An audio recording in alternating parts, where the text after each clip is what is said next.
ঢেকিয়াজুলিৰ গধাজুলিত নিশা সংঘটিত হ'ল ভয়ংকৰ পথ দুৰ্ঘটনা। যদিও কথম্পি প্ৰাণ ৰক্ষা পৰিল দুৰ্ঘটনাত পতিত হোৱা তেল টেংকাৰৰ চালক আৰু হেণ্ডিমেনৰ। উল্লেখ্য যে ঢেকিয়াজুলিৰ পৰা তেজপুৰ অভিমুখে গৈ থকা AS07BC 8223 নম্বৰৰ তেল টেংকাৰ এখন নিয়ন্ত্ৰণ হেৰুৱাই নিশা গধাজুলিৰ 15 নং ৰাষ্ট্ৰীয় ঘাইপথৰ পৰা গধাজুলি দলঙৰ তলত বাগৰি পৰে। ফলত তেল টেংকাৰখনৰ বিস্তৰ ক্ষতিসাধন হয় যদিও সৌভাগ্যক্ৰমে তেল টেংকাৰৰ চালক আৰু হেণ্ডিমেনৰ প্ৰাণ ৰক্ষা পৰে।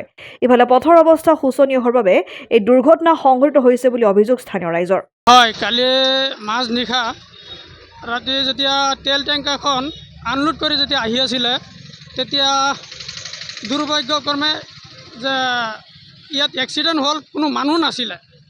মানুহ নথকাৰ কাৰণে আমাৰ কাৰণে ভাল যে ৰাতি নিশা হ'ল, দিনত নহ'ল। দিনত হ'লেতো আমাৰ বহুত কিবা ক্ষয় ক্ষতি হ'লে হয়, কিয় ওচৰতে কলেজ এখন আছে, কলেজ ষ্টুডেণ্টবিলাক অহা যোৱা কৰি আছে, মছজিদ আছে, মছজিদৰ সন্মুখত মছজিদৰ মানুহবিলাক অহা যোৱা কৰি আছে, দোকানদাৰ আছে, দোকানত মানুহবিলাক অহা যোৱা কৰি আছে।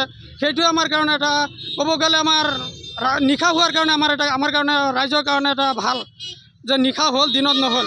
গতিকে এনেকুৱা এক্সিডেণ্ট মাজে মাজে প্ৰায় হৈয়ে থাকে। কেইদিনমান আগতো হৈছিলে, এই আজি আকৌ চেম জেগাতে আকৌ হ'ল। গতিকে মই চৰকাৰক দাবী জনাওঁ যে ৰাস্তাখন অতি সোনকালে বহল কৰি দিয়ক। তাৰ বাবে মই চৰকাৰক দাবী উত্থাপন কৰিছোঁ। ঢেকিয়াজুলিৰ পৰা প্ৰশান্ত বৈশ্যৰ ৰিপৰ্ট, অসম আদিত্য। NKS হুণ্ডাইলৈ স্বাগতম। নৰ্থ ইষ্টৰ প্ৰথম GDSI 2.0 ফিচাৰ্ছ ডিলাৰ হৈছে NKS হুণ্ডাই। অত্যাধুনিক সা সুবিধাৰে তৈয়াৰী মষ্ট আপডেটেড হুণ্ডাই ডিলাৰ এতিয়া ডিব্ৰুগড়ত। আমাৰ NKS হুণ্ডাই ডিলাৰত open sales consulted room, customer ৰুমৰ লগতে পুৰণি গাড়ীৰ এক্সচেঞ্জ ফেচিলিটিও ৰখা হৈছে।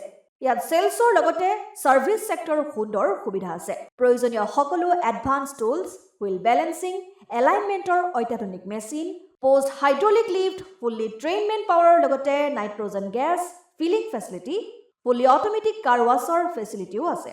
লগতে NKS হুণ্ডাই ডিলাৰে কাষ্টমাৰসকলৰ সুবিধাৰ্থে মোবাইল ছাৰ্ভিচ ভেনৰো ব্যৱস্থা ৰাখিছে, য'ত হাইড্ৰলিক লিফ্ট, ৱাছিং facility, wheel balancing, tyre pressure check কৰাৰ লগতে বহুখিনি সুবিধাই উপলব্ধ আছে। NKS হুণ্ডাইলৈ আহক আৰু সুবিধাসমূহ গ্ৰহণ কৰক।